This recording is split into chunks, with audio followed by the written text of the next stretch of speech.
Good evening, ladies and gentlemen, and welcome to another episode of GCTV. As always, I'm your host, Nic Carter. It's Wednesday. I'm in my kitchen, and it's time to start off the show. So, as always, I'd like to remind you that if you enjoy what you see here on GCTV, sorry, I keep looking at myself. If you enjoy what you see here on GCTV, please consider donating to the Garfield Center for the Arts by visiting garfieldcenter.org/donate/. I don't know if the second slash is necessary, but it's there, so I say it.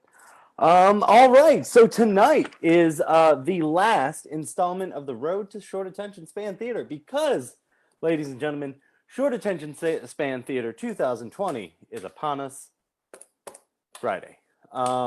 So, in case you've been living under a rock, Short Attention Span this year is going to be all online. Their information to get tickets is in the info text down bottom or to the side, wherever it may be. So there's tickets available. There's many different donation levels because of the unique way we're doing it this year. I'd like to personally thank all of the directors, all of the actors, and especially Steve Arnold, our executive director, who has been toiling away tirelessly the past couple of weeks to make sure everything gets edited together properly. So that's that. Tonight we've got a look back at some fan favorites and mine, and the show I directed last year. Another note, starting probably October 7th, we are going to be switching GCTV to YouTube. Facebook is, not to get into too much explanation, but Facebook is going to start just banning any streams that have musical performances in them, and that is going to severely cut down on what we can do. So we will be moving to YouTube, but it's going to be more like tonight. We're going to start the stream 10-15 minutes early. We're going to put up a link on our Facebook page. You'll be able to just go to our YouTube page, and if you like, comment, or if you subscribe to the page and click the little bell, any time that we do a live stream, you'll get a notification on your phone or what have you. But more on that later. Tonight, I'm going to be using some new equipment that the theater's gotten to run the stream, so we'll see how that goes. Yeah. So, yeah, I'm going to stop rambling, and we're just going to get to it. Up first, we have a play directed by Hester, Sachse. But there's a title card, so it'll take care of itself. See you guys later.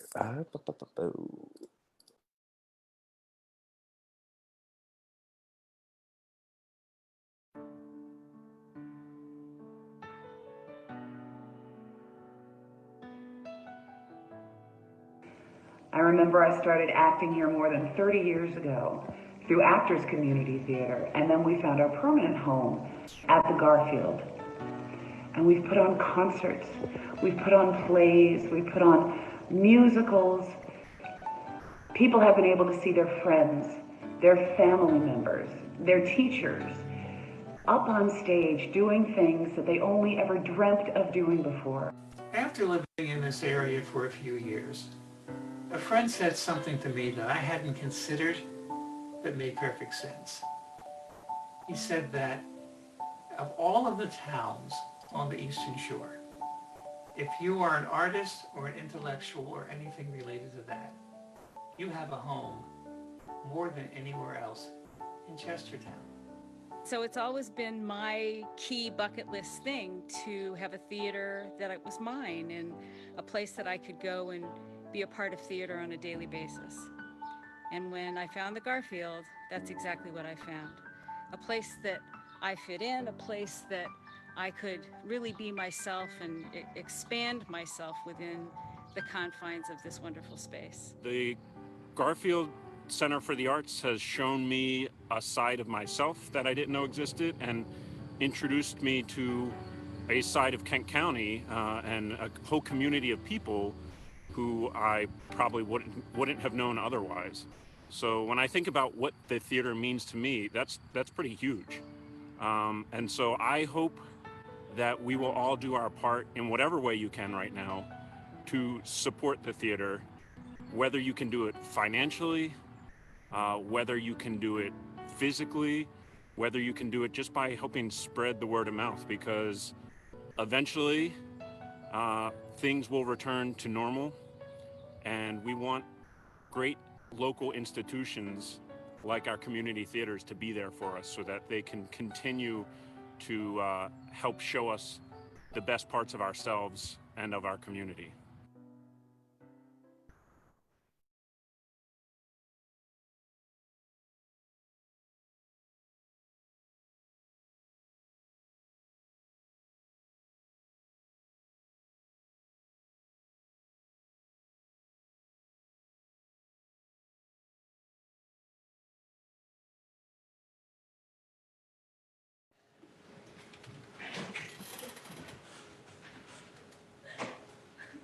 Happy Sunday! How long's your lasagna?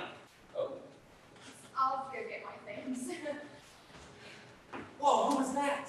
Veronica. Ryan. I guess that first date went rather well. It was more than a first date. Okay, she spent the night. I guess this technically counts like a second. It was more than that, too. We binged our entire relationship last night. You what? We binged it. The whole thing, start to finish. How? Why? We didn't plan on it, it just happened. We just got hooked. And this was all last night? Ronnie's British, so the seasons are short. Yeah, Certain types of cliffhangers, so we just had to keep going to see how it ended.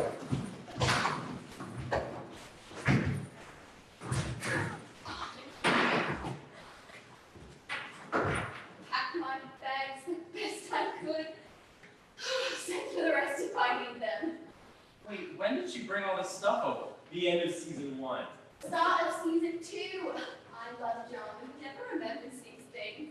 Season 1 was all courting, remember? That's right. First kiss, first fight. First sleepover. Who was that? Norman, my Norman. He can hear your conversations? The button sticks sometimes. Hey Norman, Ronnie's got some luggage that needs to be taken downstairs. Can you come up and grab it? Not today. I hurt myself this morning trying to pick a little something up. Dear, what were you trying to pick up? Shauna's mother. That little lady packs quite the punch. Norman! Sorry. My cousin's on his way over from the beach, though. I'll send him up for the bag when he gets here. This place has a doorman? I've never seen him before. Come to think of it, neither have we. But to answer your earlier question, I proposed at the end of season 1, and Ronnie moved in at the start of season 2. You proposed? That was the big season 1 cliffhanger. Some cliffhanger, like I wasn't going to guess. So what happened in season 2?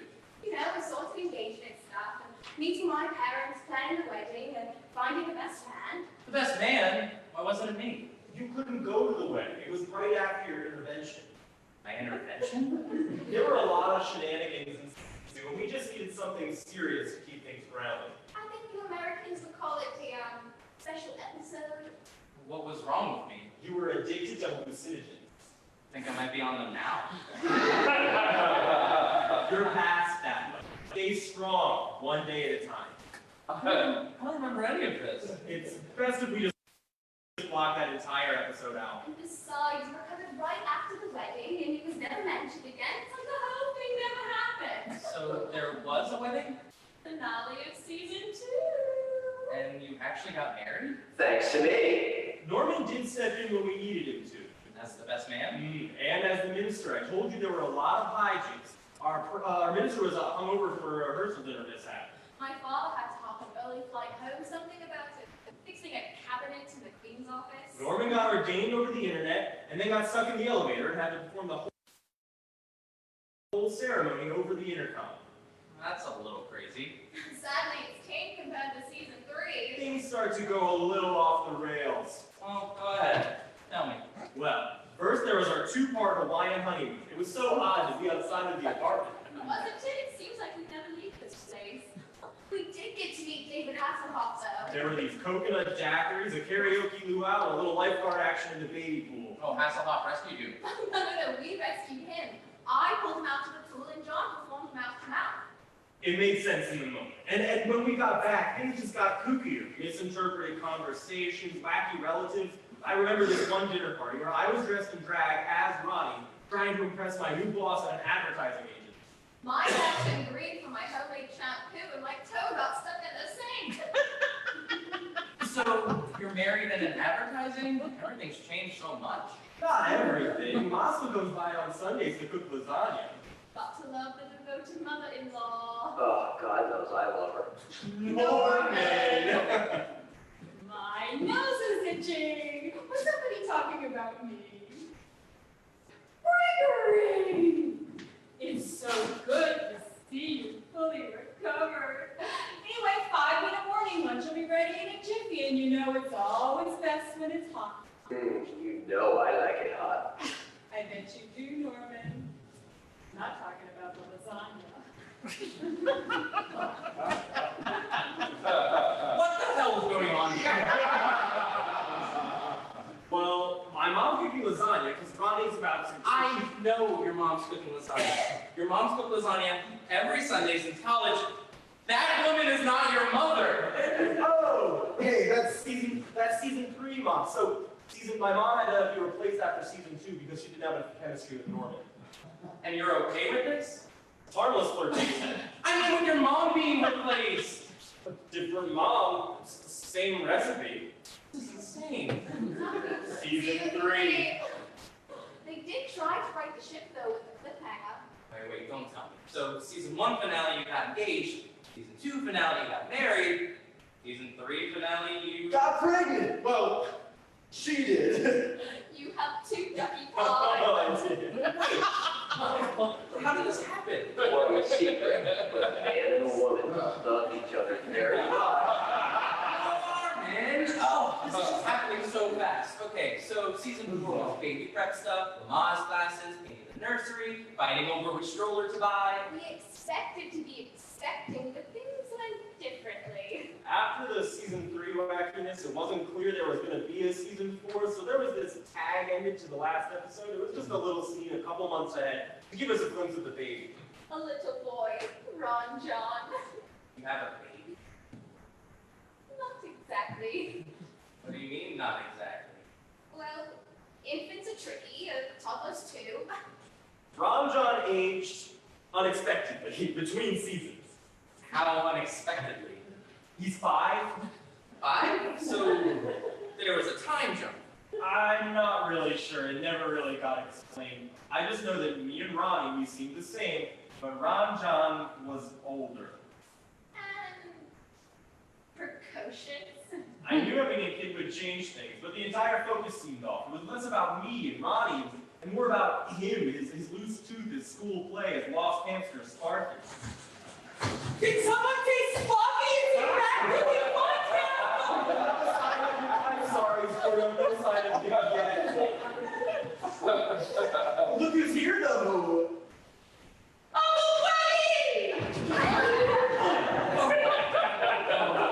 I may have lost my best friend, but at least my daddy still has his. Ron John, honey, why don't you just fellow in the kitchen?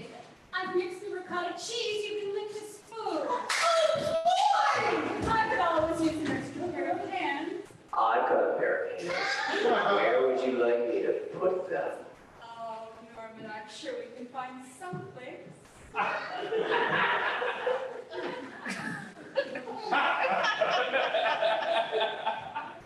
So, Ron John. He's 5? We think. He seems older. Doesn't he? Age so fast. Time. Let's be going. Yeah, what's with the bag anyway? You taking a trip or something? No, I'm leaving. Maybe permanently. What is she talking about? The final episode, season 4. We wrapped up just as you came in. And Ron John lost his hamster. That was the big cliffhanger? There were multiple cliffhangers. Ronnie lost her visa, too. She has to go back to London. But you're married. Well, it turns out Norman purchased an ornament that's not recognized by the U.S. government. Well, that's 5 Bitcoins I'll never see again. That doesn't make sense. Why aren't you going with her? I can't afford to. I'm about to get fired because I couldn't land a big account for the ad agency. These are all predicaments that will be resolved, right? You never know, that was the last season. They can't just end like this. It did. It does. There's no more. But there's gotta be more. What about an extra episode tacked on to the end, you know, to wrap everything up? It wasn't part of the binge. Well, maybe you're still binging. This could be it. We could be in the extra episode right now. Maybe everything will miraculously work out. Hey, everybody, look who I found. It's Sparky. He was under the kitchen sink, and he's had babies. Oh, that's great, Slugger, but I'm not sure that we can still call Sparky a he. Oh, Dad, it doesn't matter if you're a boy or a girl, a human or a hamster. Everyone's allowed to start a family.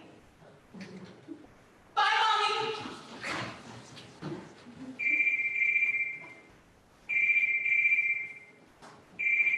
Hello?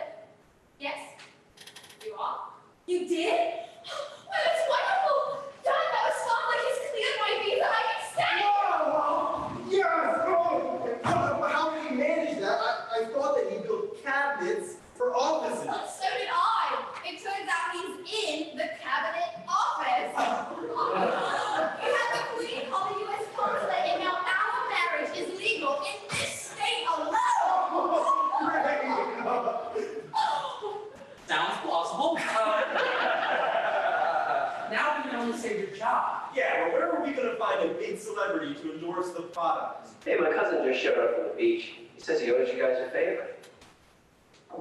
Hi there, it's David Hasselhoff. I'll gladly endorse your product. Hooray! See, I told you there would be more, and then something else comes along too. Oh, like a special episode surrounding a holiday. Or a reunion looking back on memorable moments. It'd even be a larger-than-life, big-budget madcap adventure. Sounds so grand. And all we have to do is wait. I'll wait with you. It's almost lunchtime. Man's gotta eat. Come and get it. Ooh, is that an offer? If so, I'm on my way. Stay where you are, Norman. I'll save a little something for you later. And she's not talking about lasagna.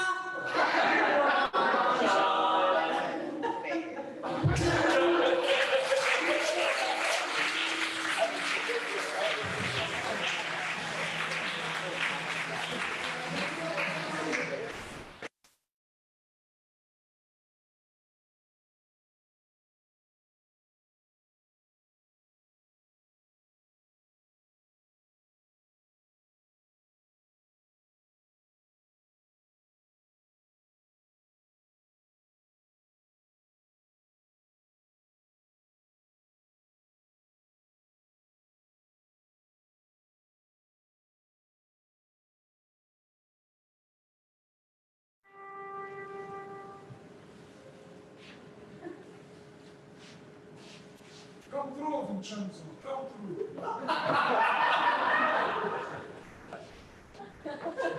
It's a pleasant day. We'll be more comfortable out here on the summer. Thanks, Nono. Prettier here than I remember. For a long time, Vincenzo. Please, Nono, call me Vinny. Everyone else in the family does. Vinny, been too long since you were here. Everything has grown big, including you. Come, sit. We'll talk. Catch up on things, huh? Thanks, Nono. You know, it's been too long. It's my fault. A grandfather should see his grandchildren more often. Don't apologize, Nono. Everyone knows what a busy man you are. It's no excuse. A man should never be too busy for this thing. Including Don Vito.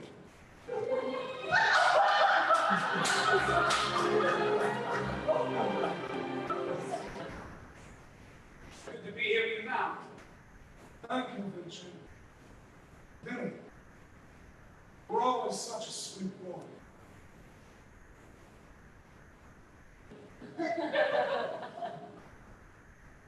So, things are good for you? You doing well? I can't complain, no. I got my job, I got my health. Ah, Vinny, you got your health. It's wonderful.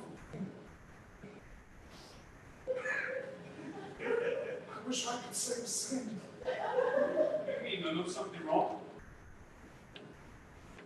There is no easy way to say this. So I'll just tell you straight out. I'm dying. What? No, I can't believe it. I mean, you look so healthy. Looks so deceiving. But that must be something to take. Nothing. Believe me, Vinny. I've tried everything. I've seen all the best doctors. They say my condition is terminal, and you're not. It's just a matter of time.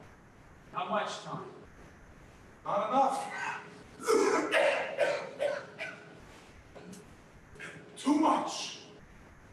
Sorry, no, I don't understand. They tell me that I will die very soon. That is likely that dying is going to be quite painful. Unless, of course, I spend the rest of my days so drugged up that I don't even know I'm still alive. Sorry, no, that's terrible. Yes, it is. It's terrible. That is why you must not refuse it. I ask you to do me very big favor. Of course, no, what can I do? You can kill me. Kill me? You're asking me to kill you? Calm down, man. Just keep your voice down. I prefer that the whole neighborhood not be in on this. I mean, Jesus! I know it's a lot to ask. You kidding? You quit pacing for a moment. I mean, if you're dying anyway, why do I want you to kill me? Just calm down, Vinny. Sit down. Let me explain. I don't know, no. I think maybe I should leave. Vincenzo! Sit down and listen to what I have to say. Please. Okay.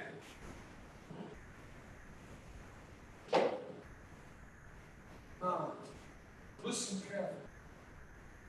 I never dealt in drugs. I disapprove of drugs, you know this. So I'm not intending to spend the rest of my life so drugged up out of my mind that I don't even want to stop. So you kill me for me. I'm not to be disrespectful, but why me? I mean, why can't you kill yourself like a normal person would? Because that's a mortal sin. Besides, I can't take the chance that insurance refused to pay the family because of suspected suicide.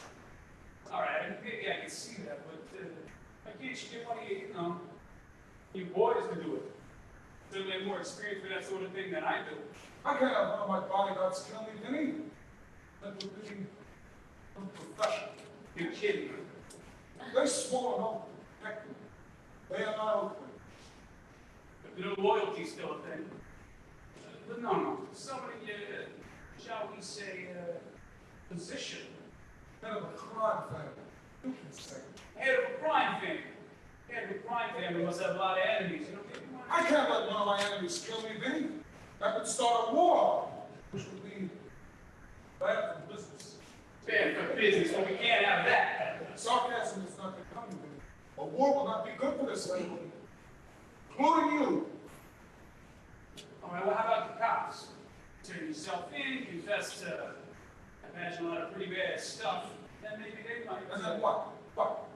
They convict me and execute me, Vinny? Is that what you think? Even if this thing had a death penalty, all that would take far too long. No. The only way is to kill me. No. Kill me, please. Spare me the pain, humiliation of drugs. Make sure there is no war of revenge. But the business goes on perfectly. But the family gets the insurance money, no questions asked. Do this one thing. It's the right thing. It's the only thing. All right, if I were to say yes, how would I do it?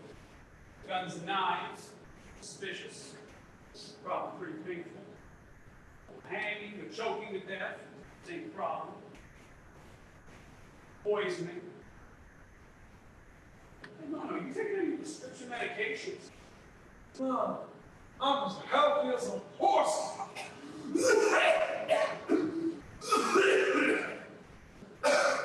I mean, I was as healthy as a horse. By accidental overdose. I could push you in front of a bus. Go onto the subway tracks in front of the train. No, Vinny, it's too risky. You could be seen. I could shove you out of a window. Something a little less terrifying would be nice.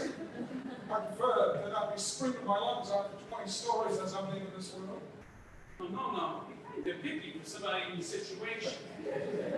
Pardon me saying so, I'm running out of ideas here. Hey, about drowning. No, I'm terrified of the water. Everybody knows that. Bryan will look suspicious. How about allergy? Did you die of a bee stung you? It's pretty creative, and I don't know. I don't think so. How about cats? Dogs? Cats make me sneeze. I never heard of anybody sneezing like that. Sorry, Mama, but I give up. I'm fresh out of homicidal ideas. Come on, Vinny. You're a smart boy. That's why I picked you to do me this favor. Give up. Sorry, Mama, really. I don't know what to do. To be honest with you, the more I think about it, I don't think I can do it anyway. I really wish I could help, but I can't. Bye, Mama. No. Sorry. Vincenzo. No. Vincenzo! Wait! No! Oh my God! Oh my God, no.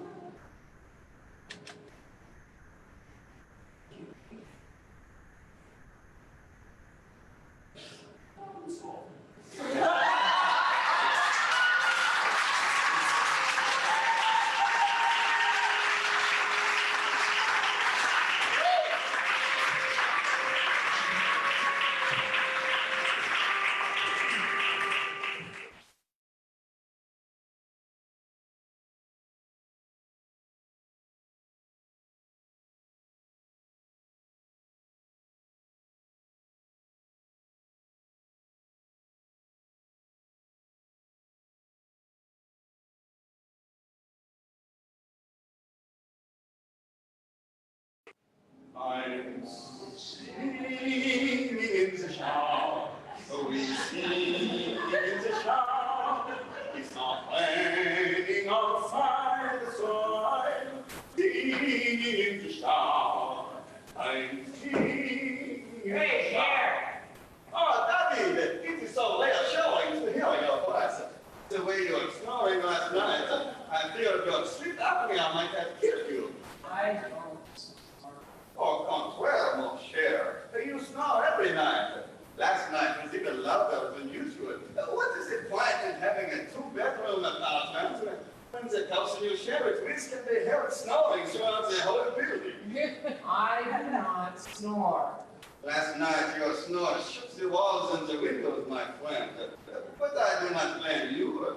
As this country has no national health care, I realize your skinny ass cannot afford the CPAP machine. Well, you are skinny by American standards. Look, you've been in there for half an hour. Oh, no, I have been here much longer than that. That must be when you woke up. Okay, so how much longer are you going to be in there? Oh, until it starts raining. What? Until it starts raining. Until there is rain outside. I cannot sing in it, so I must make my own rain artificially. I'm singing in the shower. Oh, Wait, so you're saying that you're not leaving that shower until it starts raining outside? That is the size of things, mon ami. But it's not supposed to start raining until Saturday. And then I shall stay in here until Saturday. Are you crazy? No, my friend. I promised myself when I came to this country I would sing in the rain like the great Jim Kelly. I have not done it yet, and I decided I have waited too long. I must do it now. So I am singing in the rain. That's a shower. Okay, so you're saying we're not coming out of there for the next 5 days. That's right. And not coming out Correct. at all Indeed. for the next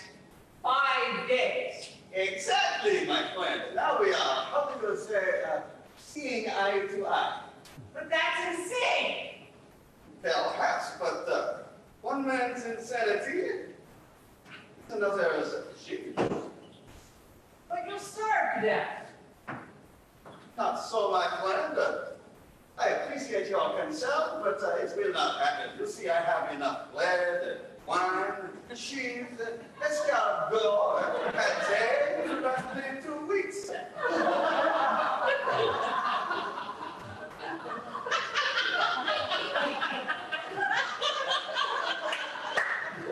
I appreciate your concern. The water is very plentiful. Are you smoking in there? No, I must confess that I am. It's the usual way. I put the cigarette between my fingers. No, I mean, how can you light a cigarette when you're drenched in water? Well, that would be telling, my friend. Here, look, I have to go in half an hour or I'll be late for work. Get out of the damn shower! Perhaps if you ask me nicely.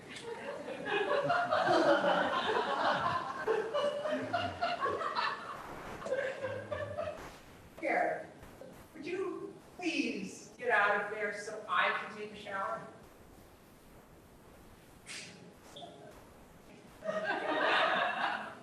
No. God damn it!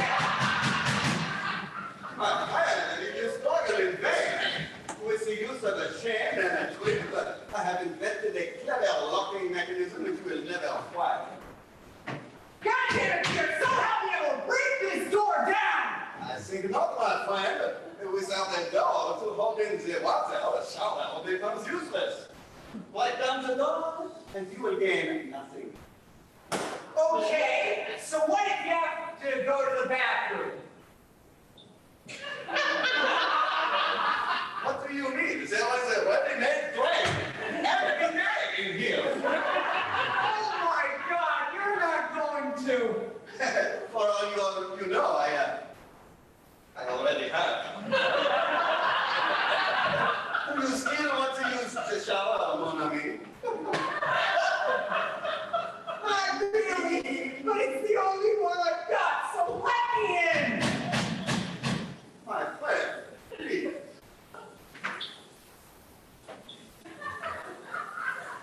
Oh my God, Pierre, we've got to get out of here. Why would we do that, my friend? Because we're under attack. Really? Yeah, by Germans. Germans, you say? Yeah, they've got those pointy helmets and everything. Mon Dieu! We must flee!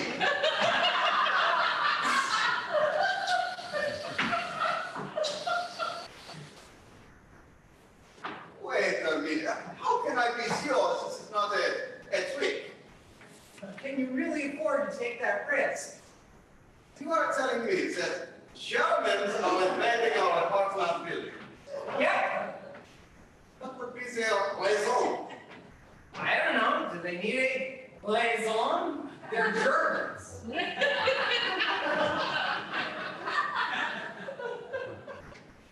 Yes, they need a raison. But see, I'm making sure that you get out of here okay, so that's why I haven't left yet. That is not making any sense. Come on, save yourself, David. You have harmed me. No way. I'm not leaving without you, man. Aha, you're bluffing. It was a nice try, my friend, but it will not work. I will reinforce my defenses.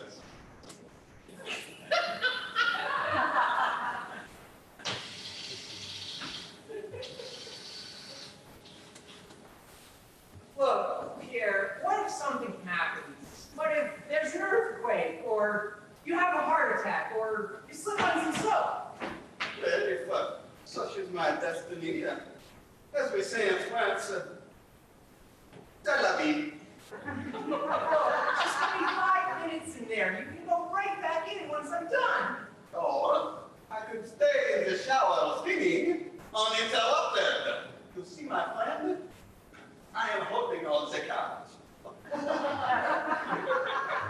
Pierre,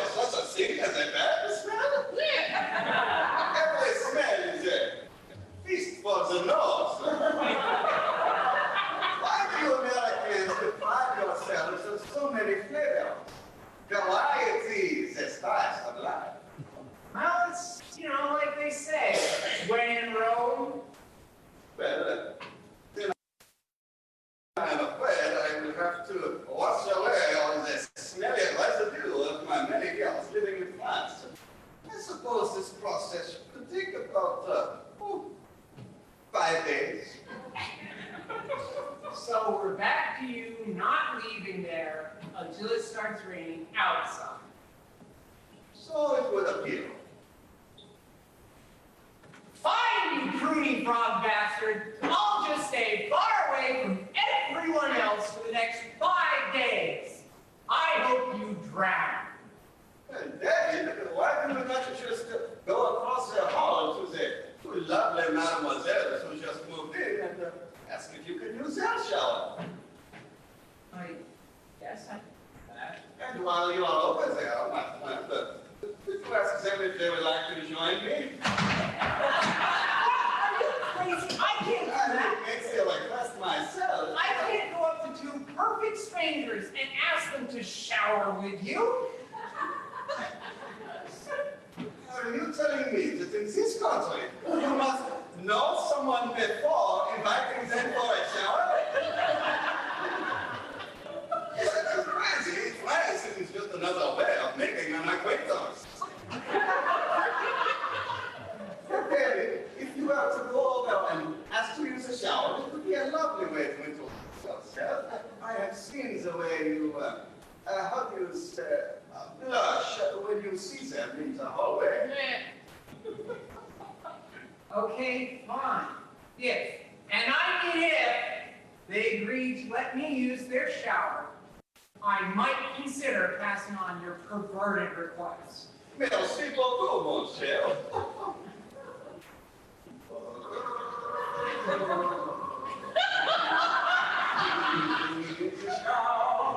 It's not raining outside, so I'm singing in the shower. Hey! Apparently, they are uncomfortable with me using their shower. I am so sorry, mon ami. And they also said that they'll be over in 5 minutes. Magnifique! Could you bring 2 more glasses, mon ami? We'll see.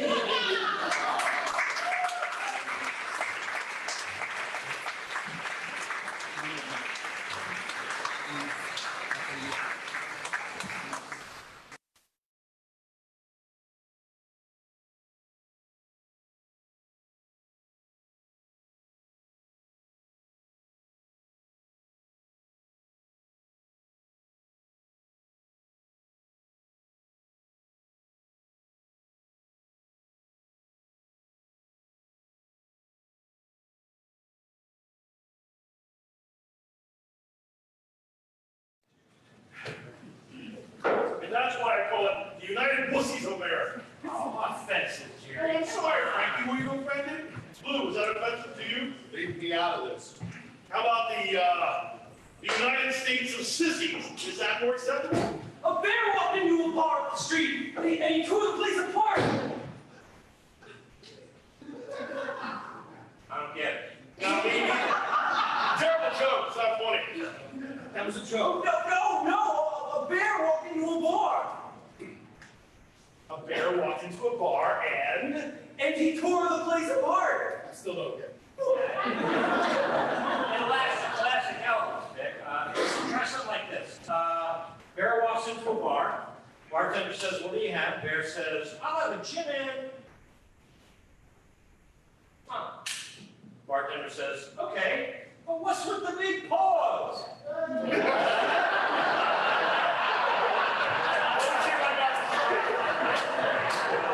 The bear could talk. Okay, and the bartender knew the bear could talk. Yeah, sure. So where is this place where a bear could just walk in unannounced? The Adirondacks? Yeah, all right, the Adirondacks. Okay, and if a bear from the Adirondacks walks to a bar, why didn't the bartender scream to the customer, "Run for your lives, there's a bear here"? Yes, seriously. A bear walked into a bar. A 3-legged bear walks into a bar and says, "I'm looking for the man who shot my paw." Bear walks into a bar. Jerry said at a jumper table, right? Bartender says, "You can stay, but don't get started." Seriously, a bear walked into a bar. Okay, bear walks walks into a bar and says, Al, who put this bar in the middle of the park? All right. 3 bears walk into a bar. So the bear, you think the third one would have enough sense to done. Will you listen to me? You know, I'm starting to worry about all these bears. What are all these damn bears doing all these damn bars all the damn time? Are they alcoholic bears? Now, this morning I had an alcoholic bear in my town. How we got him out of town, so that I'm serious. What's with all these bears? Bears are noble, majestic creatures. Bears are idiots. Noble, majestic, powerful idiots. Noble, majestic, powerful idiots. I mean, just look where they sleep. Some filthy, freezing cold cave. Don't you think that's something, Mr. Bear? You should see the crib I'm rocking. Flat screen TV, king-size bed, central air. Crib? Okay, it's a bit much, but you know what I mean. Bears are idiots. Noble. Idiots. Look where they get their food out of a filthy stream. Fresh rainbow trout come to spawn in the cool water. Now, bears and hybrid. Now, there is something. Probably the only thing that a bear actually brings to the table. Hibernating. Now, that's clever.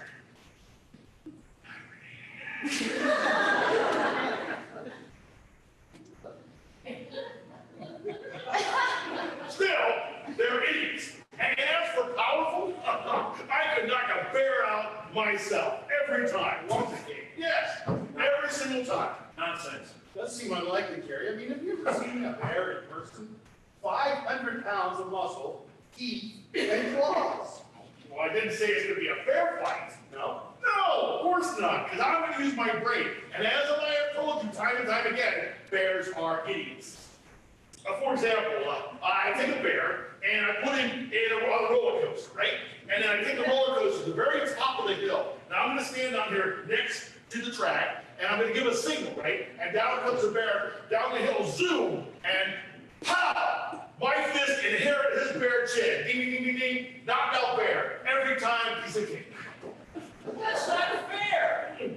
I didn't say it was going to be fair. The bear was a stupid idiot for getting into the cart in the first place and trusting him. Oh, wait. I could get a bear in a harness and dangle him from a hot air balloon. Yeah, you know, I think we get it. And then I come down the mountainside with a motorcycle, right?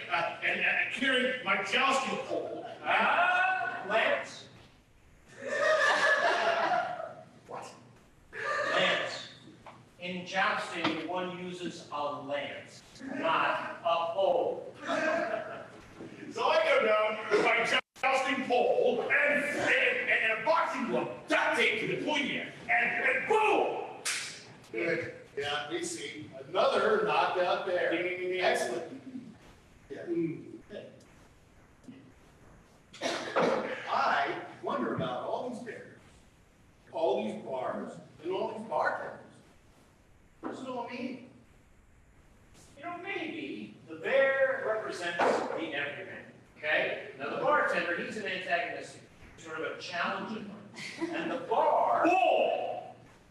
The bear represents death. The bartender is a devil, and the bar is hell. See, I think the bear represents the power of nature. The bartender's men trying to control me. No! I'm telling you, a bear walked into a bar. Yes, a bear walked into a bar, and he went to the bartender, and he asked for a beer. No, seriously.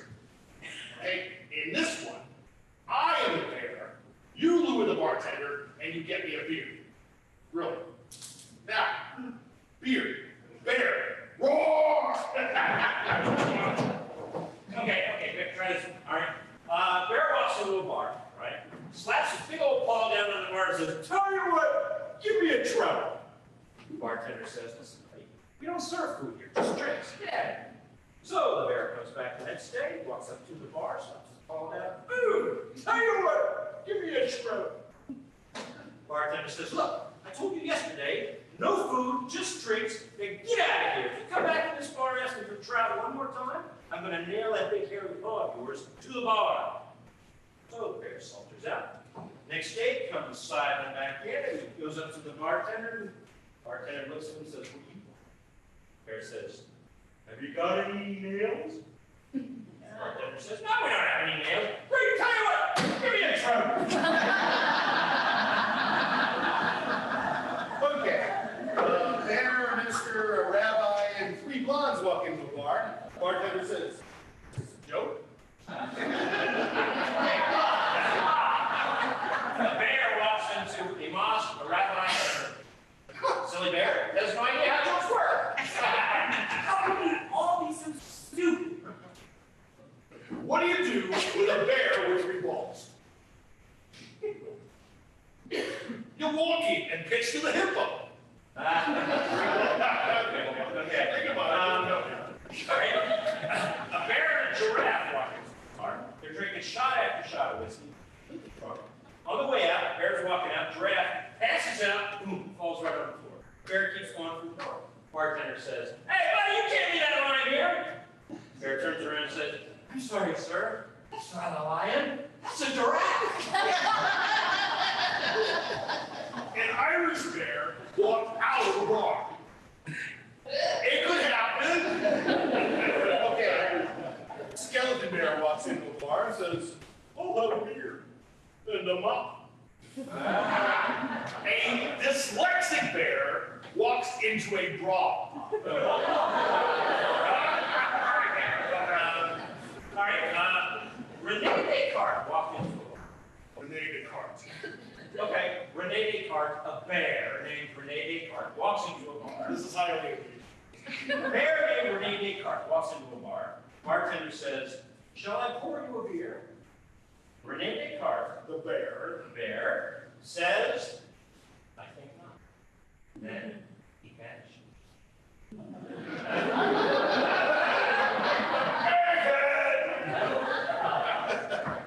Okay, Screwdriver walks into a bar.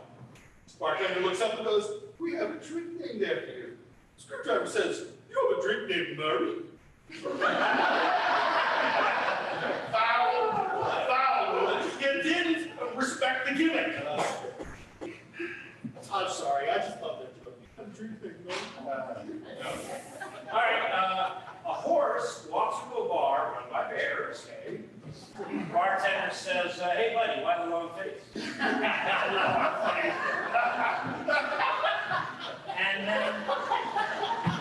then the horse says, "I just saw him."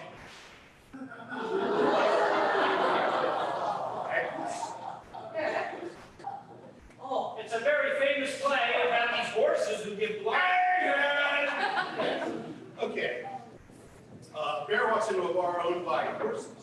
Bartender looks up and says, "Hey, buddy, why are you short things?"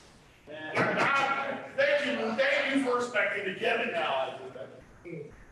Okay, a bear walks into a bar with a blue button-down shirt on and a green tie, brown trousers, and he walks in and he just starts boring everybody with his pretentious crap and starts complaining about every little thing.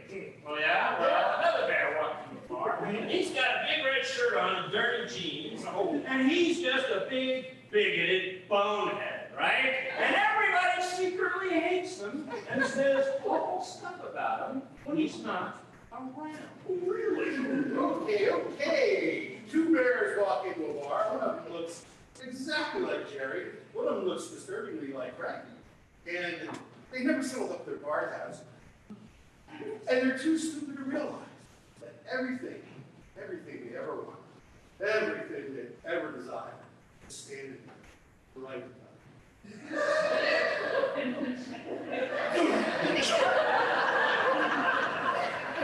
Hey, I got one. Three bears named Jerry, Frank, and Lou are too self-absorbed to realize that a real bear has walked into a real bar and actually tore the place apart. What's the difference between a light bulb and a Franken bear? You can unscrew the light bulb. Oh, a bear walks through a bar with really loud music playing, right? And he sees this real other end of the bar. Okay, so he walks up to her and says, would you like to dance? And she says, no, I wouldn't. I don't like this song. And besides, I would never dance with you. You're a big, scary bear. To which he replies, oh, I don't think you heard me correctly. I said, you look fat in his pants. Yeah, either way. Okay, bear walks into the bar. At the end of the bar, this guy with this giant orange head staring into the bear walks over to the bartender and says, what's with the guy with the big orange head? The bartender says, it's an interesting story. Buy him a drink, maybe he'll tell you. So bear buys him a drink, goes down to the end of the bar, and says, what's wrong, buddy? And the guy with the giant orange head says, you're curious. Everybody's curious. I've been over to my mind a million times. I'll tell you, I was walking on the beach, came across this antique brass lamp. So I rubbed it out off the genie. The genie. Yeah, genie. And the genie said, you'll freed me from the lamp and I will grant you 3 wishes. Oh, I'm so excited, I tell you. I wish for a mansion and a luxury car for every day of the week. And there I was standing in my edge. And then I realized I was lonely, so I wished for a beautiful wife too. There was my beautiful wife. The genie said, 1 more wish, use it wisely. And this is where I think I goofed up because I wished for a giant orange head.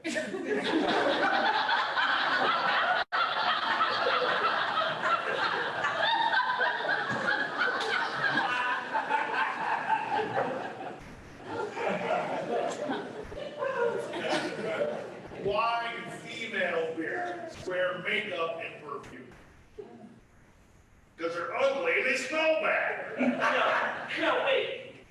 Female bears don't wear makeup or put on perfume. Doesn't matter. It's a good joke. No, the kid's right. You gotta respect the image, Jerry. You gotta respect the image. For Christ's sake, what's wrong with you people? I'm telling you, an actual bear walked into an actual bar and really tore the place apart. I'm going to go see if they need help.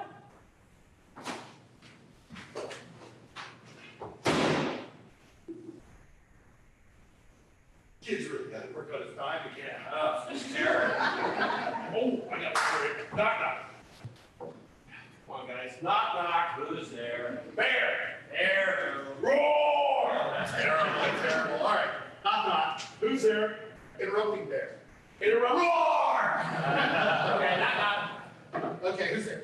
Control freak. Now here's where you see control freak bear.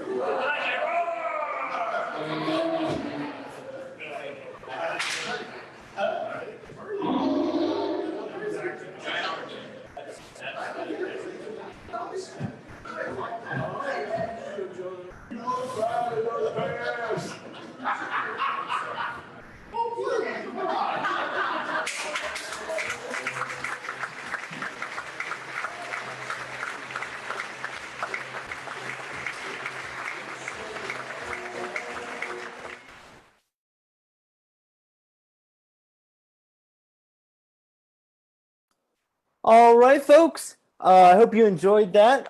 That's it for the program this week. Before we get going, I'd like to remind you that if you've enjoyed what you've seen here this evening, that there's another chance this Friday for you to see some new short attention span plays. They will be live on YouTube around 7 o'clock.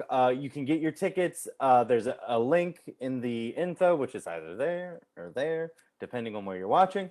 You can go on our website and find the tickets as well.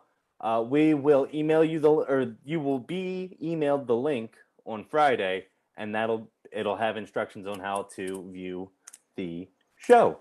And if you like what you see on other GCTVs, we ask that you please consider donating to the Garfield Center for the Arts by visiting garfieldcenter.org/donate/ I don't know if the second slash is necessary, but it's there, so I say it. Next week, we have a special musical performance with Barbara Parker, who will be accompanied by Joe Holt. All right, see you then. Oh, wrong one.